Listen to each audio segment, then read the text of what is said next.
السلام عليكم ورحمة الله وبركاته.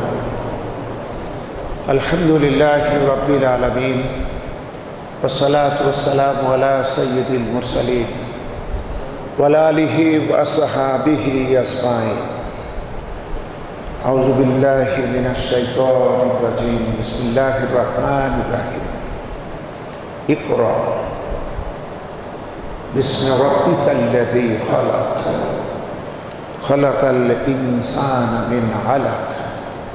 اقرأ وربك الأكرم الذي علم بالقلم علم الإنسان ما لم يعلم. সম্মানিত সুপ্রিয় মুসল্লি ভাইয়েরা, সারা দুনিয়াব্যাপী বিভিন্ন দেশে অবস্থানরত আমাদের শুভার্থী ভাই এবং বোনেরা, আমরা মহান রব্বুল ইজ্জতুল জালালের একান্ত অনুগ্রহের শুকরিয়া জানাই, যিনি আমাদেরকে আজকের এই পবিত্র জুমাবারে তার পবিত্র ঘরে আসবার তৌফিক দিলেন। এজন্য আমরা পড়ি আলহামদুলিল্লাহ। বন্ধুগণ, বিগত জুমায় আমরা নবুয়াত পূর্ব মুহাম্মদ সাল্লাল্লাহু আলাইহি ওয়াসাল্লাম তার সুদীর্ঘ 40 বছরের মৌলিক কিছু কাজের ব্যাপারে আলোকপাত করেছি। আজ থেকে আলোচনা রাখা হবে যে তার উপর নাজিলকৃত ওহী, প্রথম ওহী থেকে শুরু করে আলোচনা চলতে থাকবে ইনশাআল্লাহ।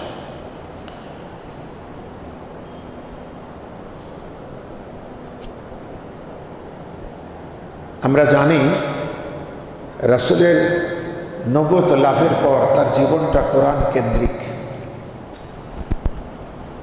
যে জন্য আল কোরআনই হলো তার সবথেকে অথেন্টিক জীবনী, যাতে কোনো সন্দেহ নেই। ক্রমাগত এই কোরআন তাকে পরিচালিত করেছে এবং তিনি পরিচালিত হয়েছেন ওহী দ্বারা।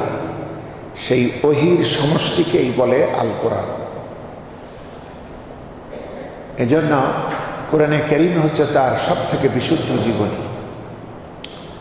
এছাড়াও ভক্ত, অনুরক্ত, গবেষণা বিদ, বিজ্ঞ, সত্যানুসন্ধানী ব্যক্তিবর্গ তার জীবনী রচনা করে দিয়েছেন। পৃথিবীতে সকল ভাষায় তার জীবনী রয়েছে, কিন্তু নির্মোহভাবে, নিরপেক্ষভাবে রাসূলের সিরাত হচ্ছে আল কোরআন।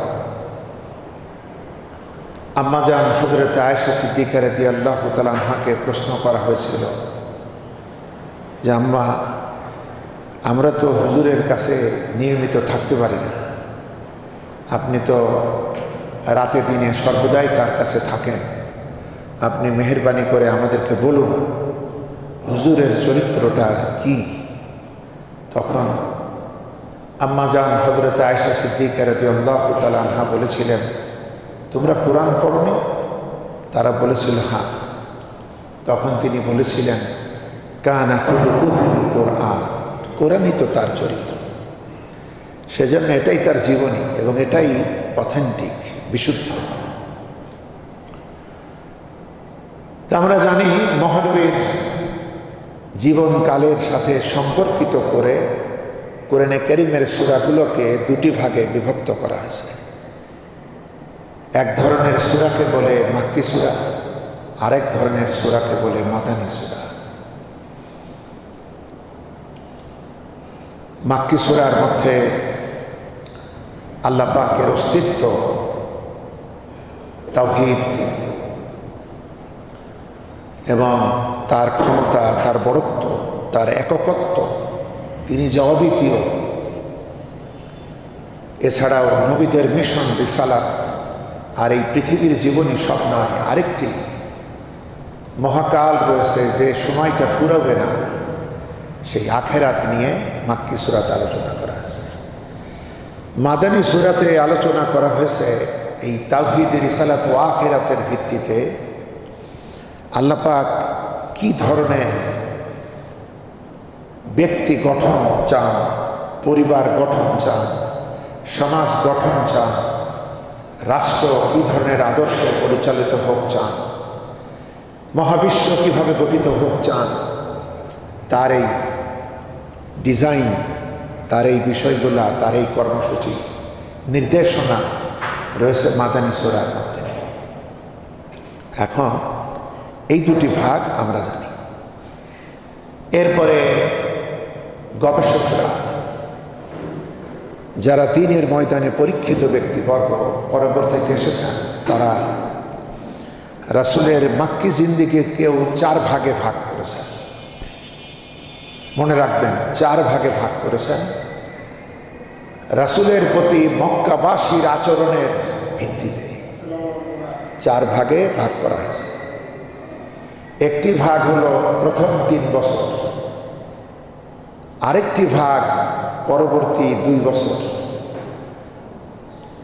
এর পরবর্তী ভাগ হলো 5 বছর।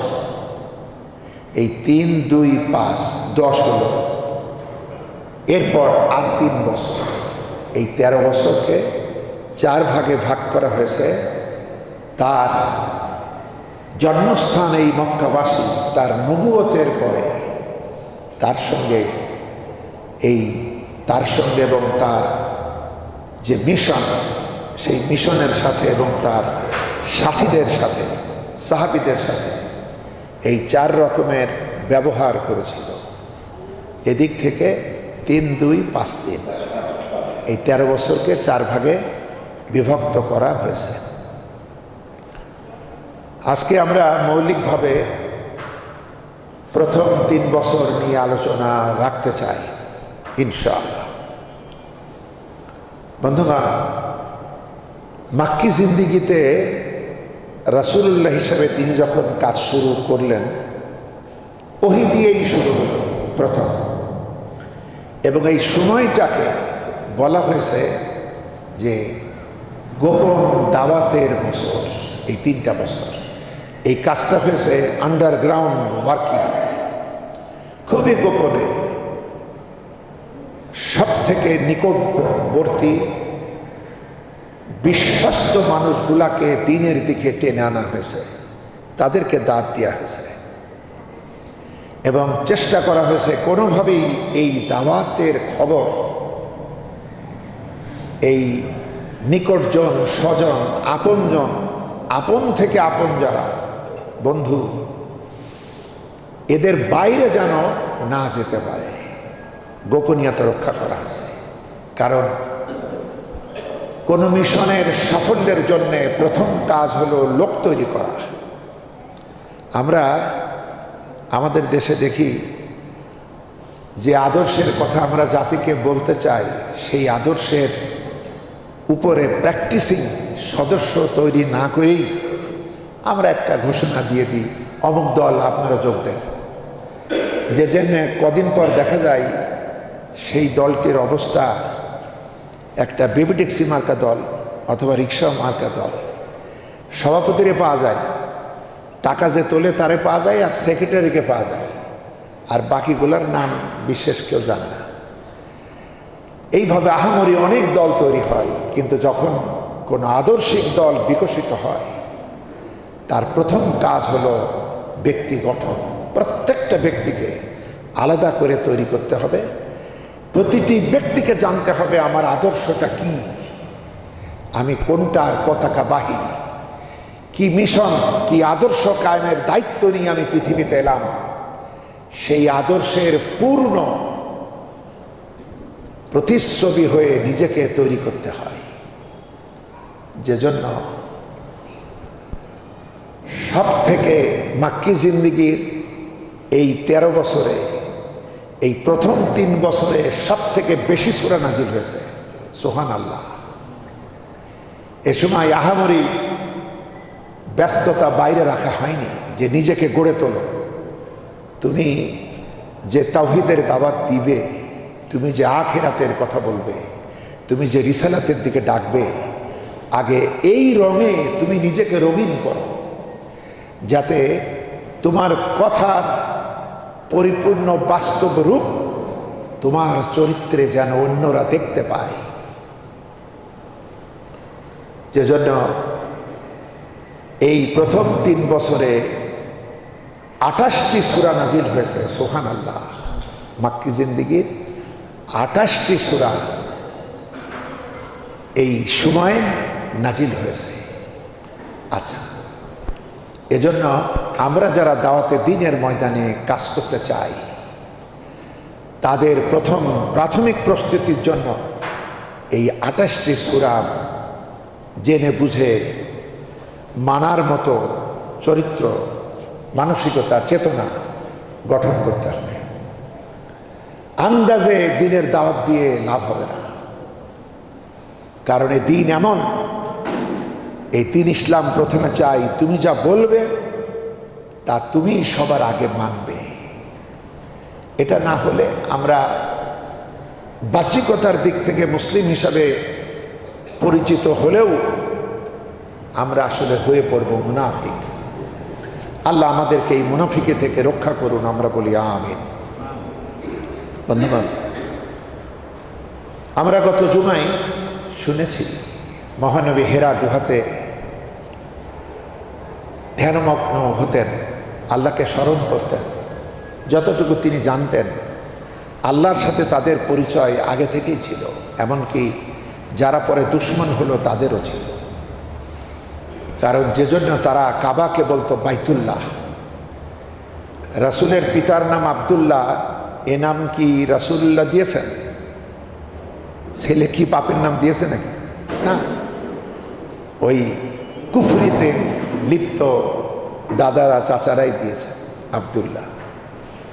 আব্দুল্লাহ মানে আল্লাহর বান্দা, অর্থাৎ আল্লাহর সাথে তাদের পরিচয় ছিল, কিন্তু তারা ছিল শিরকে নিমজ্জিত।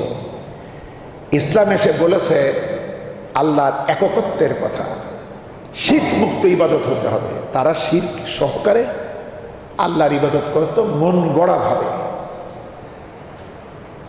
রাসূলের মাধ্যমে আল্লাহ পাক এমন এক উম্মাহ তৈরি করতে চাইলেন যারা হবে শিরক মুক্ত, যারা ওহীর বাস্তব প্রতিচ্ছবি।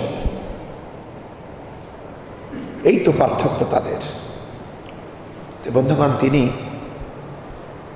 বেশ কয়েকদিনের খাবার নিয়ে হেরা গুহাতে থাকতেন। এখন বিভিন্ন বিল্ডিং টেন্ডিং হওয়ার কারণে হেরা থেকে কাবা দেখা যায় না। সেই সময় হেরা গুহায় বসলে তার নজরটা কাবার দিকে যাইত, তিনি দেখতে পেতেন। এবং কাবা ছিল হযরত ইব্রাহিম আলাইহিস সালামের স্মৃতি বিজড়িত তাওহীদের পতাকাবাহী গৃহ। কিন্তু ওই সময় কাবা ছিল, কিন্তু তাওহীদ ছিল না। এই সময় তিনি এই তাওহীদেরই সন্ধান করতেন। এই সময় হাতে গোনা কয়েকজন মানুষ এমন ছিলেন যারা ঈসাই ধর্মের অনুসারী ছিলেন, এবং তারা এক আল্লাহর ইবাদত করার জন্য যতটুকু নির্দেশনা ঈসাই ধর্মে পাওয়া গিয়েছিল তারা সেগুলো পালন করতেন। ওর মধ্যে একজন ছিলেন ওয়ারাকা ইবনে নাউফেল, যিনি একদিক থেকে রাসূলের চাচাতো ভাই, অন্যদিকে দিক থেকে আবার চাচার মর্যাদাও, আবার একদিক থেকে পিতার দিক থেকে তিনি ছিলেন চাচাতো ভাই, আর খাদিজার দিক থেকে তিনি চাচার সমতুল্য। যে জন্য হযরতে খাদিজা তার কাছে গিয়ে বলেছিল, ভাই দেখেন তো আপনার ভাতিজার কি অবস্থা। কিন্তু নিজের গোত্রের দিক থেকে তিনি ছিলেন ভাই। আচ্ছা, ইনি পণ্ডিত ব্যক্তি ছিলেন, ইনজিলের, তাওরাতের। আচ্ছা, তো মহানবী ওখানে গিয়ে বসতেন, তাকালে কাবাকে তিনি দেখতেন। আর এই কাবার স্মৃতি যা তার জানা ছিল সেই সময়, এবং লোকেরা জানতো আমরা ইব্রাহিমের বংশধর, ইসমাইলের বংশধর, এটা তারা জানতো। এই জমজম কিভাবে আসলো সব জানতো। কিন্তু সর্বনাশ হয়ে গেল এইভাবে, তারা মনে করত আল্লাহকে সরাসরি কি পাওয়া যায়? এজন্যে আল্লাহর কিছু কন্যাদেরকে ধরতে হবে, তাই তারা কন্যার আকারে শেষমেশ 360টা মূর্তি তারা কাবা ঘরে সাজিয়ে রাখছিল। এমনকি যে ইব্রাহিম আলাইহিস সালাম মূর্তি বিনাশ করতে এলেন, সেই ইব্রাহিমের মূর্তিও তারা কাবার মধ্যে তৈরি করে রাখছিল। অজ্ঞতা মূর্খতা তাদেরকে কিভাবে জেকে বসেছিল। মহানবী তার সর্বোচ্চ চেষ্টা করে তিনি দেখলেন, আন্তরিকতা দিয়ে, মেধা দিয়ে, সততা দিয়ে তিনি নিজে এবং তার মতো কিছু সহযোগী যুবকদের নিয়ে এই মক্কার দুর্নীতি, অশান্তি, অস্বস্তি বন্ধের কাজ তিনি দীর্ঘদিন করলেন নবুয়তের আগে। কিন্তু যতখানি তিনি চাইছিলেন ততখানি সফল হলেন না। সেই মূর্তি রয়েই গেল, সেই জুলুম অবিচার রয়েই গেল, সেই আবু জেহেলি নেতৃত্ব রয়েই গেল। রাসূলের জীবনে ঐতিহাসিকভাবে 23 বছর আছে। একটা হলো হিলফুল ফজলের কাজের শুরু 17 থেকে 40, এটা একটা 23। আর এটা তিনি মোহাম্মদ বিন আবদুল্লাহ হিসেবে কাজ করেছেন। আরেকটি 23 হলো মুহাম্মাদুর রাসূলুল্লাহ সাল্লাল্লাহু আলাইহি সাল্লাম হিসাবে, সেটা হলো 40 থেকে 63। এই দুইখানি 23 তার জীবনে আছে। প্রথম 23 তিনি সমাজ পরিবর্তনের যে কাজ করেছিলেন, ব্যক্তি পরিবর্তনের যে কাজ করার চেষ্টা করেছিলেন, সেটা ছিল মাথার বুদ্ধি, দিলের ভালোবাসা, আন্তরিকতা, নিরলস পরিশ্রম, যুবকদের একটা গ্রুপ নিয়ে তিনি কাজ করেছিলেন। কিন্তু ইতিহাস কি বলছে যে না, তিনি যতখানি সফলতা চেয়েছেন তা পান নাই। যে কারণে তিনি নির্জনতা অবলম্বনের সিদ্ধান্ত নেন যে এখানে আমার কিছু আর পাওয়ার নেই এই সমাজে, এবং আমার আর যোগ্যতাও নেই যা দিয়ে আমি সমাজকে সংশোধন করব। এতে কি প্রমাণিত হয়? আজকে আমাদের সমাজেও যাদেরকে নেতা রূপে আমরা চিনি, তারা কি এই ব্যক্তি, সমাজ, রাষ্ট্রকে পরিবর্তনের জন্য রাসূলের মতো আন্তরিকতা দিয়ে চেষ্টা করেন? রাসূলের মতো সত্যবাদিতা দিয়ে চেষ্টা করেন? রাসূলের মতো দুর্নীতি মুক্ত হয়ে কি এই সমাজ গড়ার চেষ্টা করেন? করেন না। নবী এবং তার হিলফুল ফজলের এই সাথীরা সত্যের পক্ষে শপথ নিয়ে চেষ্টা করেও 100% সফলতা পাননি। এরা পাবে কিভাবে? আমি পাবো কিভাবে? আপনি পাবেন কিভাবে? সুতরাং যারা মনে করেন যে অমুক তমুক দলের নেতারা ক্ষমতা আসলে শান্তি স্বস্তি হবে না, শান্তি স্বস্তি মুক্তির একমাত্র মেডিসিন ওহির মেডিসিন। এবং তিনি যখন শেষ পরবর্তী 23 বছর মুহাম্মাদুর রাসূলুল্লাহ হিসাবে কাজ শুরু করলেন, শুধু মক্কা না, মক্কা, মদিনা, তায়েফ থেকে শুরু করে পারস্য, রোম বিকশিত হলো, সিরিয়া, শাম চমকে উঠল। সারা পৃথিবীর এক বিরাট ভূভাগ তার জীবদ্দশাই সংশোধিত হল। এবং তিনি যাদেরকে তৈরি করেছিলেন, সেই আবু বকর, উমর, উসমান, আলীর জামানায় গোটা পৃথিবীর অর্ধেকের বেশি ইসলাম তার আলোকমালা নিয়ে ছড়িয়ে পড়ল। সুবহানাল্লাহ। সুতরাং মাথায় যদি এই চিন্তা থাকে, এই দুনিয়ামুখী অমুক নেতা, অমুক দল, তাদের মেধা দিয়ে আমাদের সমাজ দেশকে পাল্টাবে, এ গুড়ে বালি, এটা অসম্ভব। কারণ মুহাম্মদ সাল্লাল্লাহু আলাইহি ওয়াসাল্লামের চাইতে কেউ যোগ্য থাকতে পারেন না। এবং তিনি কত বড় যোগ্য ছিলেন গত জুমায় শুনেছেন। ভয়ঙ্কর মারামারির মুখোমুখি কুরাইশ কাফেলা, কুরাইশদের বিভিন্ন গোত্র, সবচেয়ে বড় মুরব্বি যে, তার সমাধানও হয় না। তখন তিনি বললেন, তোমরা একটু থামো, কালকে এ পথ দিয়ে যে ঢুকবে সে যা বলবে তাই শুনবো। এবং আপনারা শুনেছেন সেই ছেলেটা ছিল আল-আমিন, এবং তার কত বড় মেধা ছিল যে তিনি তাদেরকে হাজরে আসওয়াদ ধরতে না দিয়েও সমাধান করে দিলেন। নিজের পবিত্র হাতে হাজরে আসওয়াদ চাদরের মাঝে বসালেন, তাদেরকে বললেন কর্নারগুলো ধরো, কিনারাগুলো ধরো, নিয়ে চলো ওখানে। আবার তিনি নিজ হাতে রাখলেন। কীরকম সাম্যের নেতা, কীরকম তিনি গোটা সমাজের নিউক্লিয়াস ছিলেন, কেন্দ্রীয় চরিত্র, যার প্রতি মানুষের বিশ্বাস শ্রদ্ধা সব ছিল। তাই গতদিন বলেছিলাম যে নবুয়ত আসার আগে চরিত্র তৈরি করা হয়েছে। এই চরিত্র হলো আসল। তিনি ছিলেন সত্যবাদী, তিনি ছিলেন আমানতদার, বিশ্বাসী, তিনি সত্যবাদী, ইনসাফের পতাকাবাহী। এই মানুষটা যদি মস্তিষ্ক প্রসূত বুদ্ধি দিয়ে এইভাবে সফল হতে না পারেন, আব্দুল্লাহর ছেলে রূপে সফল হয়েছেন মুহাম্মদুর রাসূলুল্লাহ রূপে, সেই কেতাব আমাদের কাছে আছে। তো বন্ধুগণ, যারাই দিনের দাওয়াত আমরা দিতে চাই তারা যেন প্রথমে এই 28টি সূরা আমরা জেনে নেই। 28টি সূরা কী কী ছিল আমি শেষে গিয়ে বলবো। আরও আমাদের ভাইয়েরা মসজিদে উপস্থিত হোক, তখন এই নামগুলো ইনশাআল্লাহ আমি বলে দেবো। এবং আমরা যেন এখন থেকে এই আশায় বসে থাকবেন না ওই 28টা সূরা আমি ব্যাখ্যা করে আপনাদেরকে শোনাতে পারবো, সে সময় সুযোগ আসলে আমি পাবো না। যে কারণে আমি নামগুলো আপনাদেরকে আমি পথ দেখাচ্ছি, আপনারা নিজেরা আপনাদের সময় ধীরে ধীরে এই সূরাগুলি বুঝে পড়ে নেবেন। পড়তে গিয়ে যদি বুঝতে অসুবিধা হয় আমারে প্রশ্ন করতে পারেন, আমি তখন আমার আলোচনার মধ্যে সেগুলো আনবার চেষ্টা করব ইনশাআল্লাহ। তো বন্ধুগণ, তিনি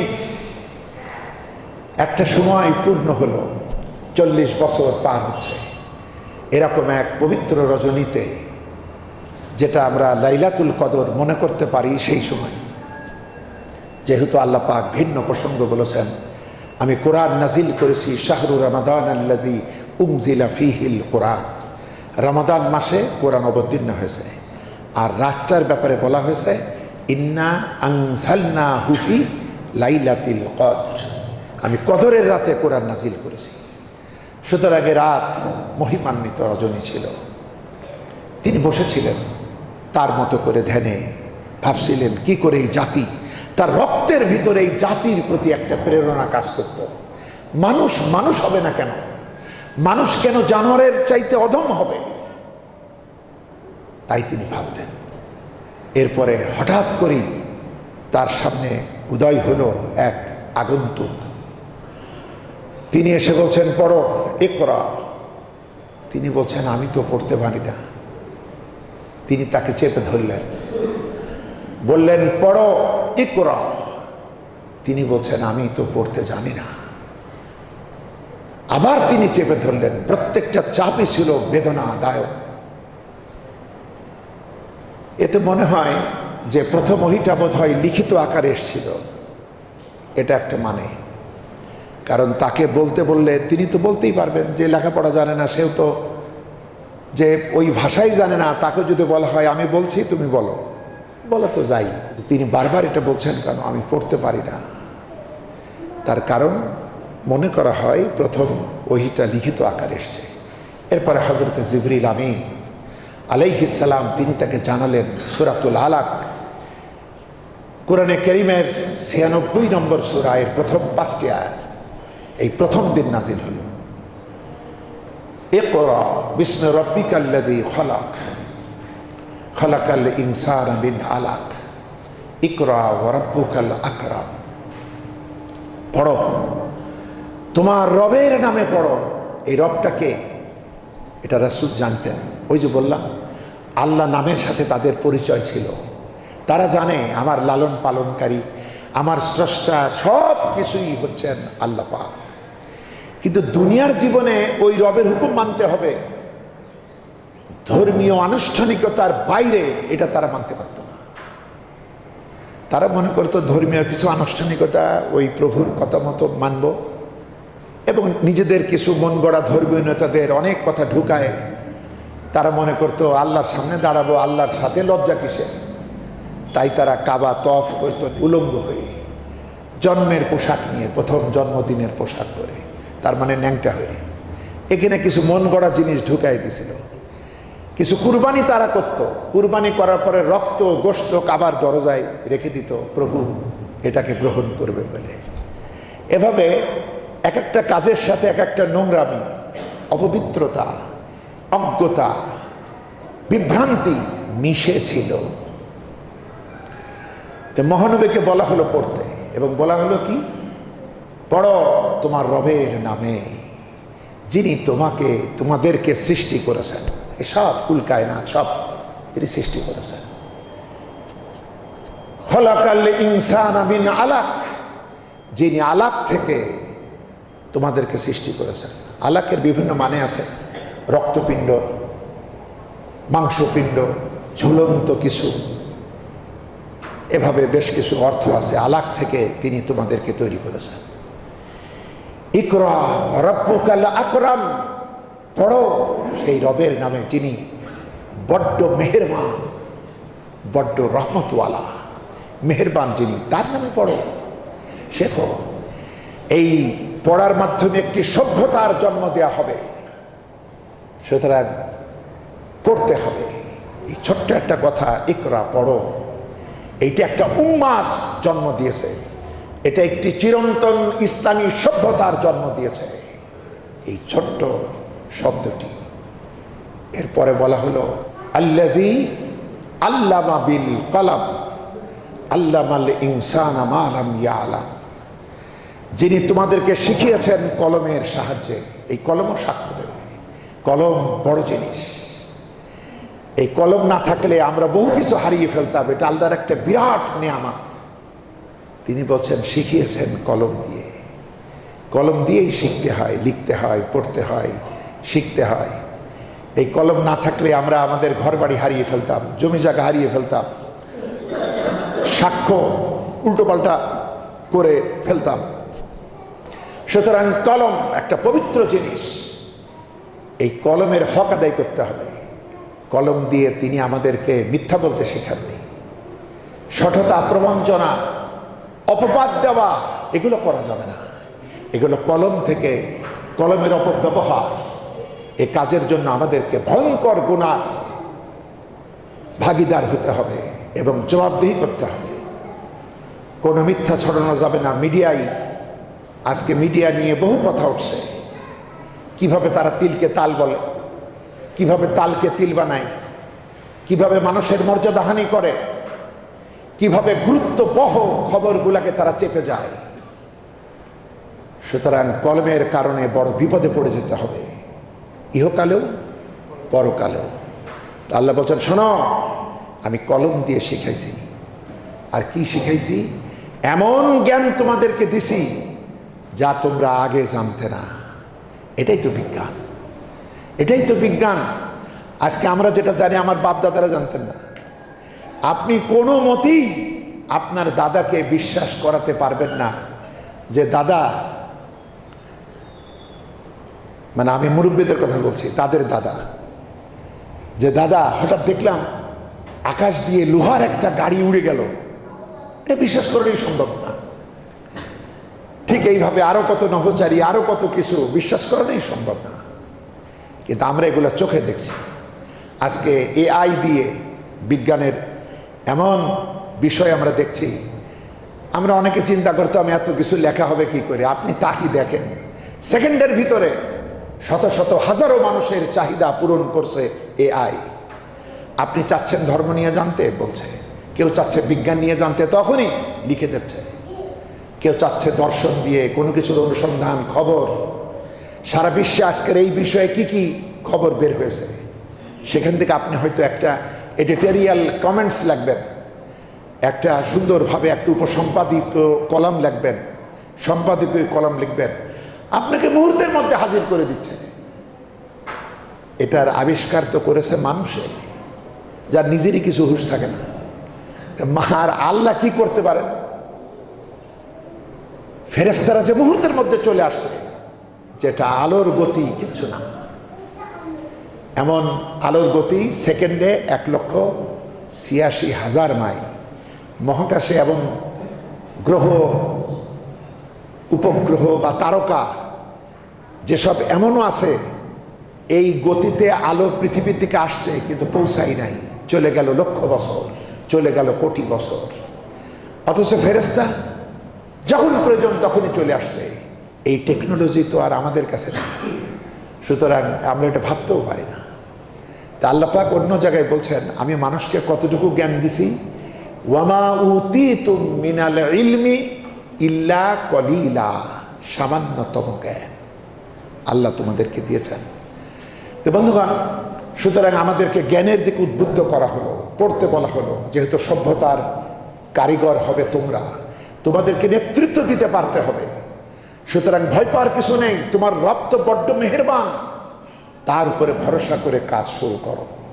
মহানবী এই 5খানি আয়াতি এবং এই দৃশ্য তিনি দেখে হতভম্ব হয়ে গেলেন। তার যে পরিস্থিতি আপনারা জানেন, যে বিভিন্ন সময় আপনারা জানেন, পড়েছেন, শুনেছেন, এই পরিস্থিতিগুলা কি প্রমাণ করে যে তিনি আর এখানে বসলেন না, ফেরেশতা অদৃশ্য হলো।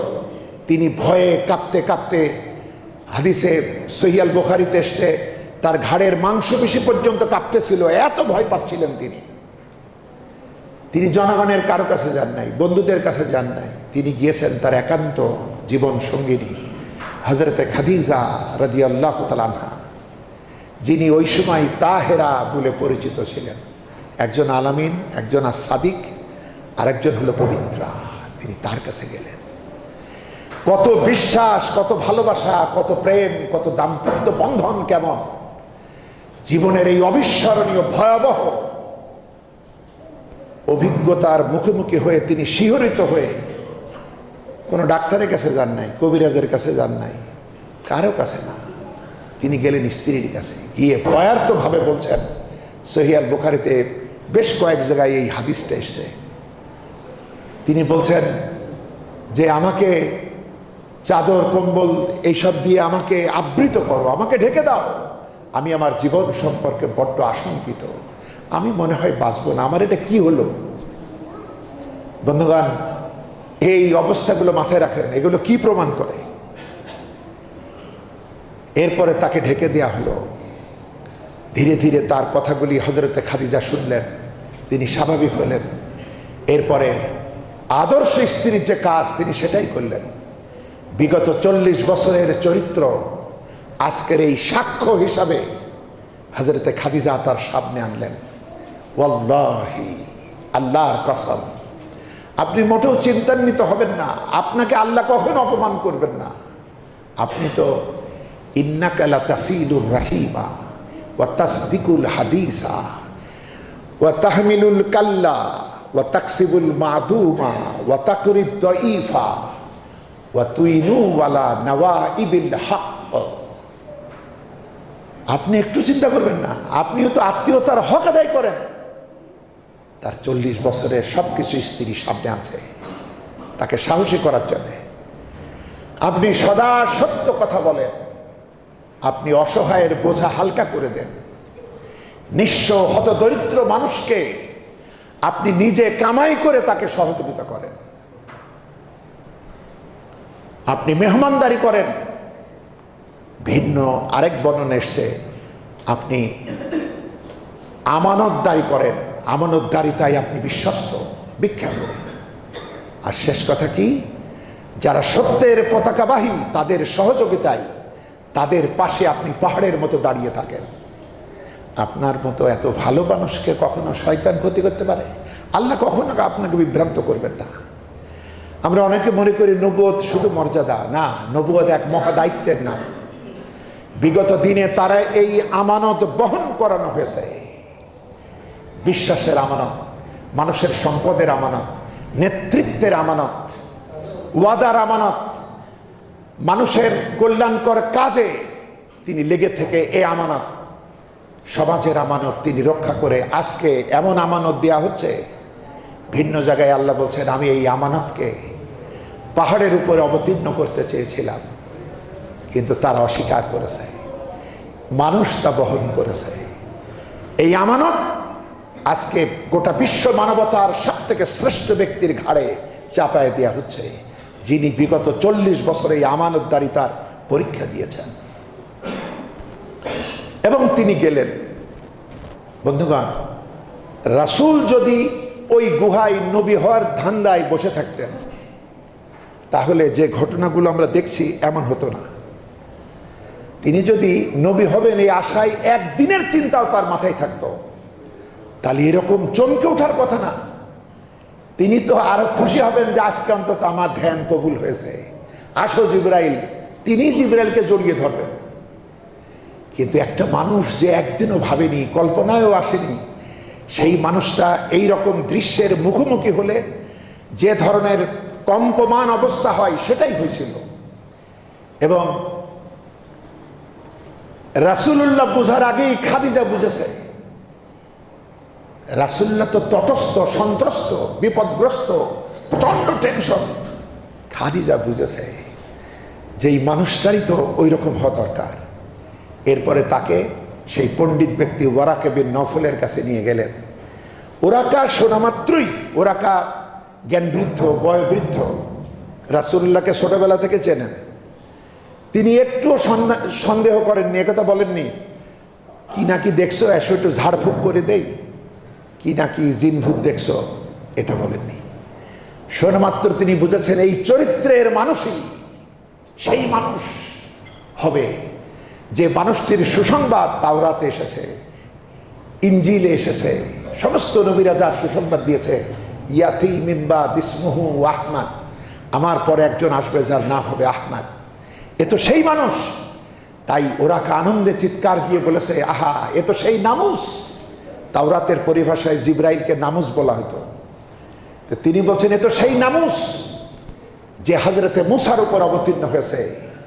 আহারে, যেদিন এই আমি যদি সেই দিন পর্যন্ত বেঁচে থাকতাম, তিনি এই কথাটা বারবার বলেছেন, আমি যদি সেই দিন পর্যন্ত বেঁচে থাকতাম যেদিন এই জাতি তোমাকে মক্কা থেকে বের করে দেবে, তাহলে আমি জীবন দিয়ে হলেও তোমার সাহায্য করতাম। রাসূলুল্লাহ বলছেন, কি আমাকে এরা বের করে দেবে? কিভাবে বিশ্বাস করবেন? এর থেকে বেশি ভালোবাসা তো কেউ মক্কা থেকে পাই নাই। এত আস্থাশীল নেতৃত্ব তার, তিনি কিভাবে ভাববেন এরা বের করে দেবে? হযরতে ওয়ারাকা বলছেন, হ্যাঁ, তোমার পূর্বে যারা এই বাণী নিয়ে এসছে, অর্থাৎ ওহীর বাণী যারা নিয়ে এসছে, তাদের সাথেই তার জাতি সর্বপ্রথম এই কাজটা করছে।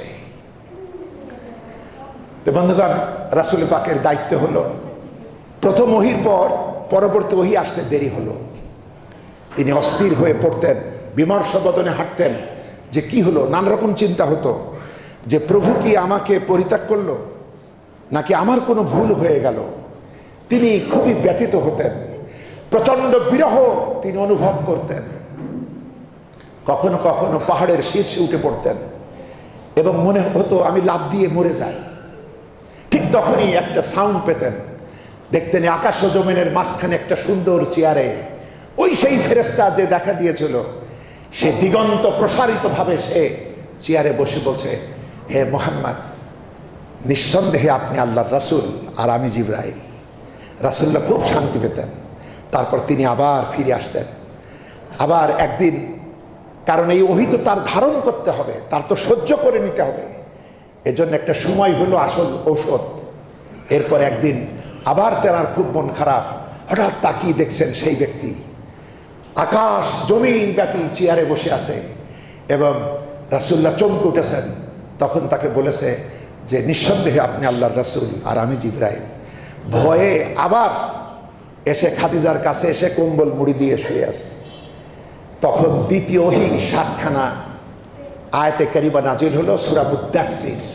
সূরাটা বড়, কিন্তু প্রথমে এই ৭টা আয়াত অবতীর্ণ হলো।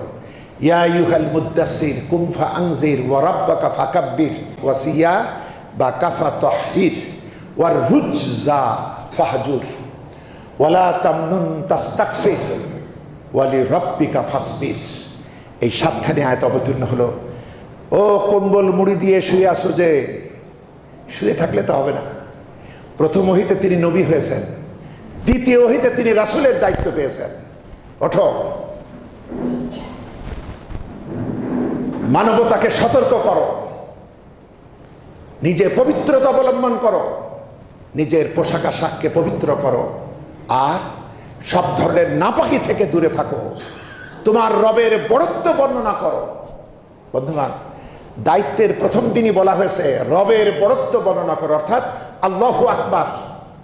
এই আল্লাহু আকবার আমার জীবনের শুরু থেকে শেষ পর্যন্ত বেশ কিছু লোকের আল্লাহু আকবার ধ্বনিকে খুবই অ্যালার্জি মনে করেন, এদের ইমানও নাই।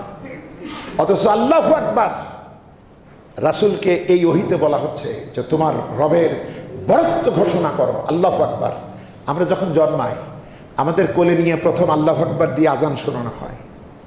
আমরা যেদিন মরে যাব সেদিনও জানাজার নামাজে আছে আল্লাহু আকবার। এরপরে মাঝখানে নামাজ, রুকু, সিজদা যাই বলেন সব জায়গায় এই আল্লাহর বড়ত্বের ঘোষণা দিতে হবে। রাসূলকে এই কথা বলা হলো। ভয় পাচ্ছ কেন? চাদর মুড়ি দিয়ে শুয়ে যাও কেন? তোমার রব সব কিছু থেকে বড়, ভয় পাবে না। কারণ মক্কা হলো কুফরির কেন্দ্র, সে বাদে তার গোষ্ঠীর সব পুরোহিত সারা পৃথিবীতে কুফরির নেতৃত্ব দেয় এই মক্কাবাসী, তারা তো তাকে চিবিয়ে খাবে। ভয় তো লাগছে। আল্লাহ বলছে শোনো, তোমার মিশন তো সাধারণ না, জনগণকে সাবধান করো আর তোমার রবের বড়ত্ব বর্ণনা করো। কিসের ভয় তোমার? আমি তো তোমার সাথে। বন্ধুগণ, শেষ কথা হলো এই প্রথম 3 বছর ছিল গোপন দাওয়াতের বছর। এই সময় 28টি সূরা নাজিল হয়েছে। আমি দেখি 28টা বলতে পারি কিনা। যদি এড়িয়ে যাই তাহলে আবার সামনের দিন বলবো ইনশাআল্লাহ। আর আজকে বলে ফেলতে পারলে তো আলহামদুলিল্লাহ। 28টা সূরার নাম শুনুন। সূরাতুল ফাতিহা, সূরা আর রহমান, সূরা জিন, সূরা মুজাম্মিল, সূরা মুদ্দাসসির, সূরা কিয়ামা, সূরাতুদ দাহর, সূরা মুরসালাত, সূরা নাবা, সূরা আন-নাজিয়াত, এরপরে সূরা তাকওয়ির, এরপরে সূরা ইনফিতার, সূরা ইনশিকাক, এরপরে রয়েছে সূরাতুল আলা, এরপরে আছে কোরআনে কারীমের 93 নম্বর সূরা সূরাতুদ দোহা, এরপরে সূরা ইনশিরা, এরপরে সূরা 3, তারপরে রয়েছে সূরা আলাক, এরপরে সূরাতুল কদর, এরপরে সূরা আদিয়াত, সূরা জিলজাল 99 নম্বর সূরা, 100 নম্বর সূরা সূরা আদিয়াত, এরপরে 101 নম্বর সূরা